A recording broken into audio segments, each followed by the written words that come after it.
Saben que, un poco lo que decía Marcelo, ¿no? Pasan los años y uno va aprendiendo cosas nuevas, ¿sí?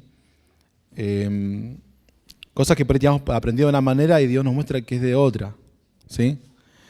¿A cuántos nos gustaba cuando dice, Dios tiene un propósito con tu vida? ¿No?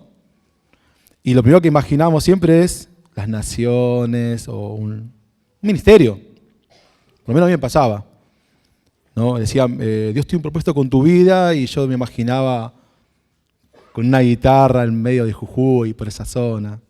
Por eso aprendí guitarra, me puse a aprender. Y con el tiempo uno va viendo que el propósito más importante de nuestra vida es ser hijo de Dios. Para mí me tocaba ese lado. Y después lo otro es secundario, lo que haga Dios con mi vida, ¿sí? Lo primero y el primer propósito, el más importante para mí, es ser hijo de Dios. Eso no hay ministerio, no hay lugar que nos envíe nada. Es nuestra vida transformada, ¿sí? Entonces, ya cuando me dice, esto es un propósito con tu vida, sí, ser hijo de Él, ¿sí? Ser hijo de Él. Porque yo sé que si soy hijo de Él, todo es añadido, todo viene después. Y si tengo que ir a un lugar a predicar o lo que tengan que hacer o limpiar el baño de la mejor manera, lo voy a hacer como un hijo hacia el Padre, con ese amor, ¿no? Entonces, cuando hablaba de propósito, digo, bueno, vamos a hablar de propósito como hijo de Dios. Y quería usar la historia de José para compararlo con nuestra vida. Vamos a la historia de José. Génesis capítulo 37. Miren cómo estoy tranquilo, que me apunte puse Éxodo 37, pero es realmente Génesis. Así estoy tranquilo, ¿eh? Vamos. Vamos a ver un montón de parte de la historia, ¿no? No vamos a leer toda la historia porque son muchos capítulos.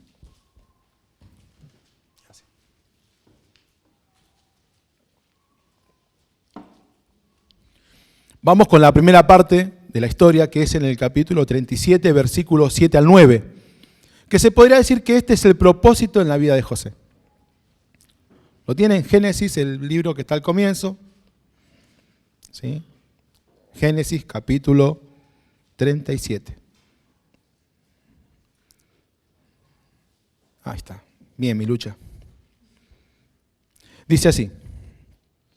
He aquí, José tuvo un sueño y le cuenta a sus hermanos, ¿no? He aquí que atábamos manojos en medio del campo.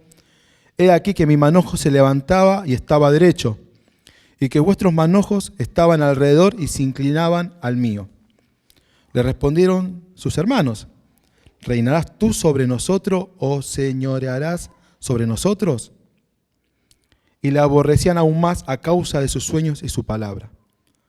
Soñó aún otro sueño y lo contó a sus hermanos diciendo, he aquí he soñado otro sueño, he aquí que el sol y la luna y 11 estrellas se inclinaban a mí. Y les contó a sus padres, a sus hermanos, y su padre le reprendió y le dijo, ¿qué sueño es este que soñaste? ¿Acaso vendremos yo y tu madre y tus hermanos a postrarnos en tierra ante ti? Hasta ahí. Este es el propósito que había en la vida de José, ¿no? Y me gusta porque yo lo comparaba con mi vida. Bueno, llego al Señor y Dios tiene un propósito, ¿no? Una vida plena, ¿sí? Ya no lo miraba como cuando era más chico de un ministerio o lo que me decía, ¿no? De las naciones o algo. Yo ahora lo miro del lado de mi vida, mi corazón señoreando, Dios en mi corazón. Ahí está, Dios señoreando mi corazón, siendo Dios el que gobierna, ¿sí? Ya lo veo de otra manera, ya veo mi vida, ¿sí? Ese propósito es ser un hijo de Dios, mi vida. Y lo primero que sucede después de toda esta historia es la oposición a todo este sueño que tenía José. La primera está en el versículo 11, ahí nomás. Y su hermano le tenían envidia, mas su padre meditaba en esto. Ya arrancó con la envidia, ¿sí? Entonces llegamos al Señor nosotros, hacemos un paralelo entre José y nuestra vida, y la primera es la envidia. Mira, ahora que va a la iglesia, se hace el santo, se hace el bueno. En la familia algunos te dejan de lado, no te invitan. Si tomaba, ya te dejan fuera de cierto círculo porque ahora es el evangélico. Y es increíble cómo se parece nuestra vida en el Señor a la de José, porque donde empiezan nuestros primeros problemas o oposición, ¿dónde es? En la familia. ¿sí? Saben que si a vos te gustaba cierta cosa o cierta costumbre, te invitan a ser parte de esa de nuevo. Y cuando vos decís, no, mirá, yo conocí al Señor, o le explicás a tu manera en ese momento, te empiezan a hablar con una cierta envidia porque ven que vos saliste de ese pozo y ellos siguen en ese pozo. Y es la primera oposición, ¿sí? Y el maltrato, fíjese que el versículo 4 ya dice, y viendo sus hermanos que su padre lo amaba más que a todos sus hermanos, le aborrecían y no podían hablarle pacíficamente. Todo esto en el seno familiar. Y cuando llegamos al Señor nos pasa mucho de esto, ¿sí? Y recuerden que nuestro propósito es llegar a Cristo y tener una vida como hijo de Dios. Nuestra vida transformada. Ese es el propósito. Si tenemos que ver acá, el sueño de José era este, nuestro sueño cada uno es hijo de Dios, ser hijo de Dios en la plenitud de nuestra vida, por completo. Y empiezan estas oposiciones, ¿sí? Fíjense que siguen pasando las oposiciones. En el versículo 27 y 28, ¿qué pasa? Estamos en el mismo capítulo, ¿eh?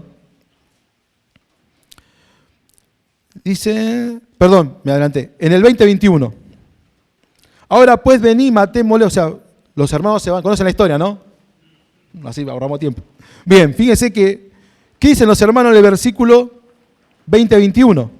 Ahora pues vení, matémosle y echémosle en una cisterna y diremos, alguna mala bestia lo devoró y veremos qué será y qué será de sus sueños. Y Rubén oyó esto y lo libró de sus manos y dijo, no lo matemos. Mira hasta qué nivel llegaba, ¿sí? ¿Y cuántas veces pasa lo mismo en nuestra vida? No nos quieren matar así, a no ser que a alguno le haya pasado, ¿no?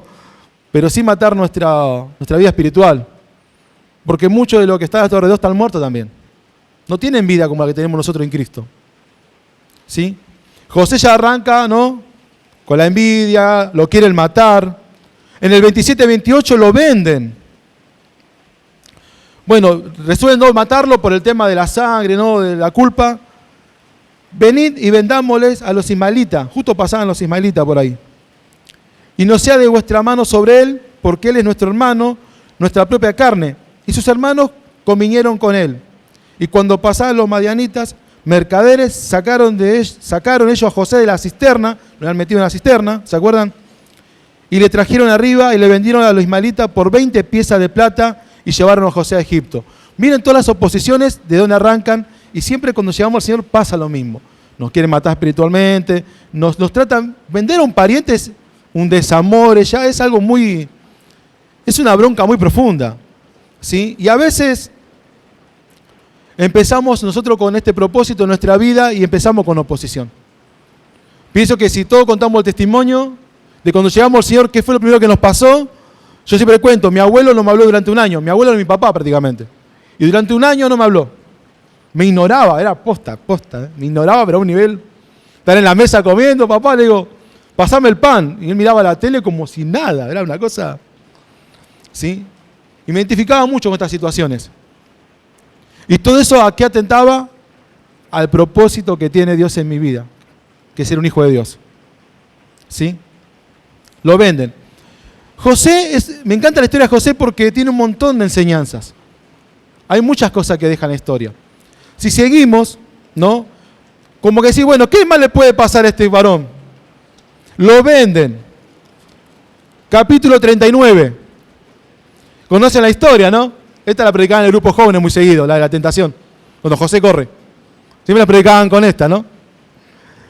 ¿Qué pasa acá? ¿Conocen la historia, no? Va a la casa de Putifá.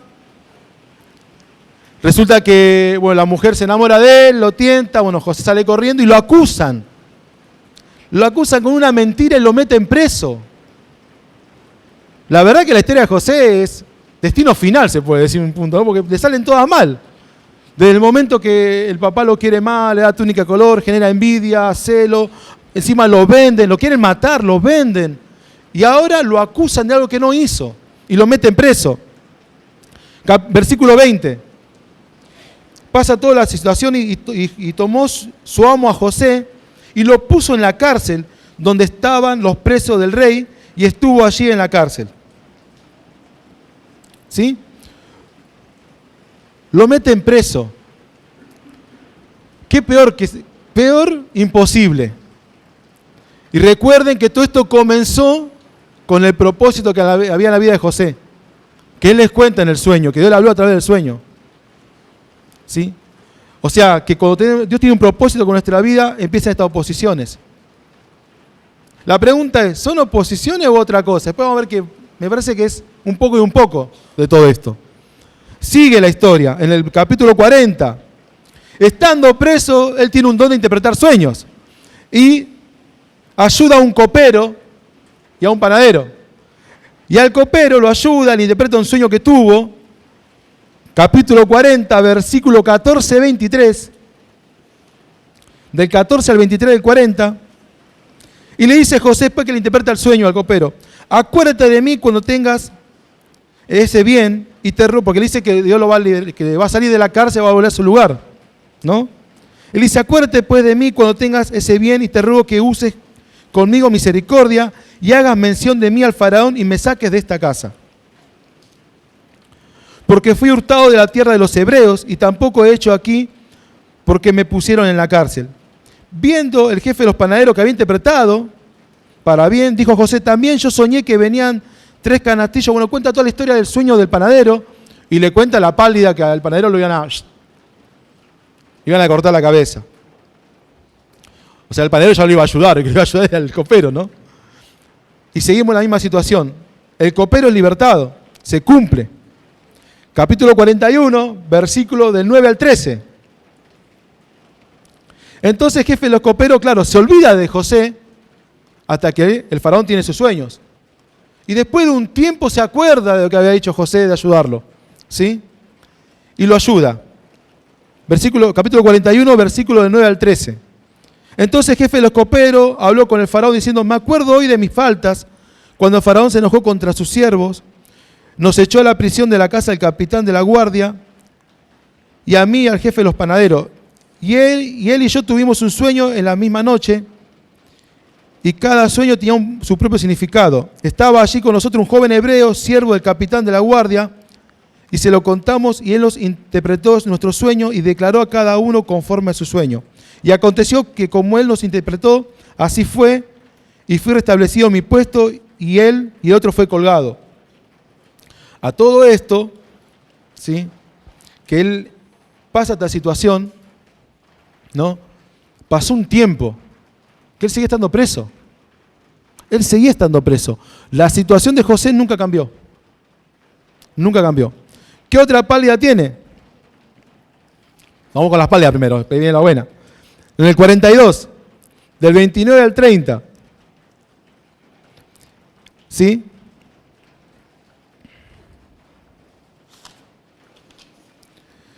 Quiero recorrer cada parte para que, sé que parece poco no raro, pero para que vean la situación de José. Cómo fue pasando por todo. Y vamos ahora a la parte pálida, primero la parte donde José nos enseña con su vida. Dije 42, versículos 29 y 30.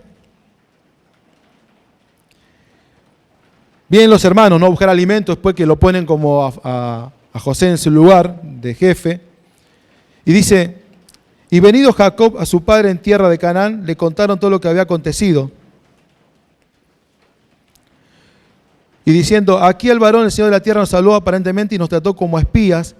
Y nosotros dijimos que somos hombres que nunca fuimos espías. ¿Sí? Y somos 2 hermanos. Y bueno, acá cuenta la historia que le piden al hermano. ¿A qué voy con esto? Todo este proceso de José, ¿sí?, todo este proceso de José que lleva a sus hermanos, que vienen sus hermanos delante de él, en toda José nunca reniega contra Dios. Ustedes fíjense en que después, ¿no?, en el 39, ¿sí?, estando en la casa de Potifar, Dios lo usaba. Y eso me gusta, porque dice: mas Jehová estaba con José y fue varón próspero y estaba en la casa de su amo el egipcio. Y vio su amo que Jehová estaba con él y que todo lo que él hacía, Jehová lo hacía prosperar en su mano. Yo me pregunto, ¿estaba Jehová con él, pero no cambiaba su condición, José, de estar preso?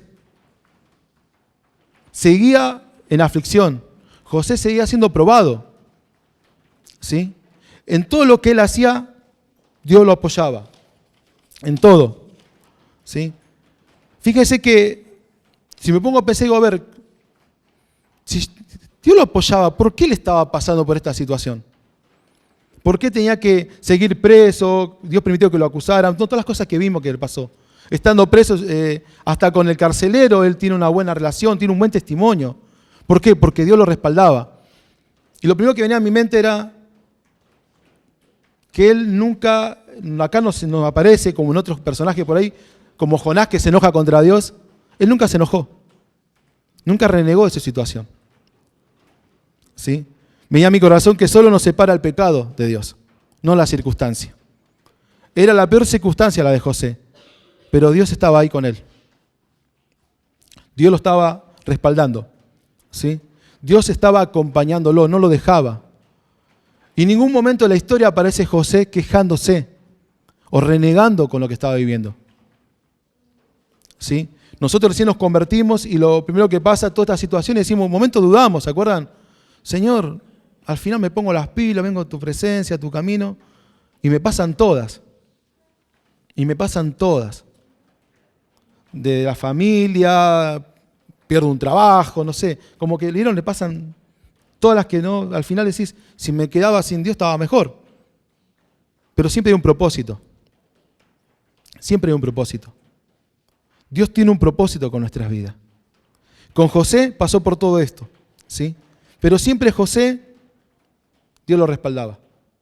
En todo momento José estaba con él. Y lo loco de todo es que bendecía a los demás que eran gente que se portaba mal con él. Y era bendecido por José. ¿Sí? Yo les preguntaba, ¿no?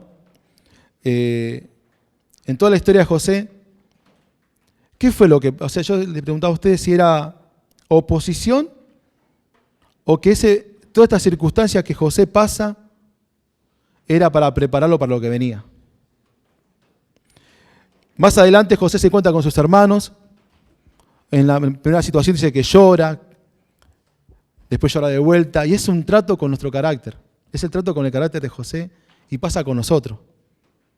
Tener enfrente a las personas que nos lastimaron, tener enfrente a las personas que nos hirieron, tener enfrente situaciones que nos lastimaron. Pero a todo esto José nunca cambió su manera. Nunca cambió José. Y yo digo, pero José, ¿qué relación tenía José con Dios? Porque después de todas las que le pasó, nunca, en ningún momento aparece que él duda.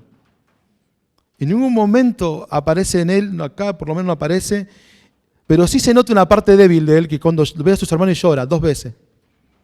Y el segundo dice que lloraba de la manera que se escuchaba en todo el palacio del rey. Usted imagínese estar en el lugar de José y tus hermanos que te quisieron matar, que tenían envidia, te trataban mal, te vendieron, le mintieron a tu papá que habías muerto, todo eso. ¿Qué hacen si lo tienen enfrente a sus hermanos ahí con la autoridad que tenía José? Ya imaginamos, ¿no? Esa risa. Lo mínimo, latigazos y que desnudo por la calle. Como mínimo, arrancamos por ahí. Pero José no, en ningún momento. Yo, que José agarro al copero, que me dejó, porque dejó clavado ahí en la cárcel un buen tiempo. Vení, copero, ¿te acordás de mí que me dejaste cuánto tiempo? Tampoco hubo revancha. En José no hay revancha, no hay venganza. ¿Sí? A pesar que su realidad, hasta que él no interpreta el sueño del faraón, su realidad cada vez peor. Cada vez peor, más en picada. ¿Sí? Entonces yo digo, Dios tiene un propósito con mi vida, ser su hijo. Y qué difícil que es en este tiempo ser hijo de Dios. Qué difícil que es. Porque así como lo acusaban a él, la mujer de Potifar lo acusa de algo que era la mentira, ¿cuántas veces nos acusan a nosotros de cuántas mentiras? De que pensamos cosas que nos meten en la bolsa a todos los cristianos, ¿sí? Nos acusan de religiosos, nos acusan de prehistóricos, cavernícolas, un montón de cosas nos acusan. Y son mentiras, ¿sí? Somos probados en nuestros trabajos, en situaciones, si somos honestos o no. ¿Por cuántas situaciones injustas pasamos como hijos de Dios? El otro día escuchaba una prédica que hablaba sobre los mártires, ¿no? Los cristianos, cómo iban cantando al circo romano. Y qué loco, ¿no? Porque sabían que iban a morir, iban con sus familias, iban cantando. Y no es que le cortaban la cabeza y dejaban sufrir, se lo comía un león, se lo comían animales, los asesinaban, sabían que iban a terminar mal con su familia, pero iban adorando a Dios. Algunos apóstoles le pidieron no ser crucificado, morir de otra manera. ¿Sí? Y todo me llevaba a la vida de José. Porque yo digo, José, reaccioná. Mirá todo lo que te pasa. Mirá todas las situaciones que estás viviendo. Y Dios lo respaldaba y bendecía a la gente a su alrededor. ¿Sí? En todo momento, yo veo en la historia que, digo, ¿cómo habrá sido esa relación? Quería imaginar, porque no está acá, pero bueno, uno usa la imaginación. ¿Cómo era la relación de José con Dios? Ahí en la cárcel, después que lo ayuda al copero, al panadero, dijo, bueno, ahora sí, ya está, me sacan. Y no pasa nada. ¿Por qué no aparece ni siquiera un versículo? Digo, y bueno, y José lloró enojado, o José lloró de bronca, o lloró porque estaba triste, nada. No aparece nada respecto a eso. Solo aparece que bendecía a otro, que lo mete en preso y el jefe de la cárcel le cae bien. ¿Cómo estaba convencido de lo que él había soñado? Él estaba convencido que iba a hacer realidad eso en su vida. Él estaba convencido de que los 2 sueños que tuvo iban a ser reales y lo iba a vivir. Todos conocen el final de la historia, ¿no? O sea, igual tuvo una parte de José media como nosotros, que le secuestra al hermano, le mete una copa, los trata de chorro, los mete preso. Pero a todo lo que le hicieron, la verdad que si vamos a la historia, la sacaron barata los hermanos. Y yo por eso decía, los comparaba con mi vida. Cuando sé que el principal propósito en mi vida es ser hijo de Dios. Es el más importante. Por eso cuesta tanto. Por eso somos probados, por eso somos provocados por momentos. Provocados. ¿Sí? Yo creo que José era especial. ¿Sí? Y yo también me considero especial. Y creo que cada uno de ustedes también. Fíjense que por nosotros Jesús murió en la cruz. ¿Sí? Él murió por nosotros en la cruz. Y la verdad que yo digo, me venía un versículo que todos lo conocen, seguro ya se imaginan cuál es. Está en Romanos, capítulo 8. Y esto es un poco la respuesta de por qué tenía José para mí. 8:28, Romanos 8:28. Yo le puse acá el secreto de José.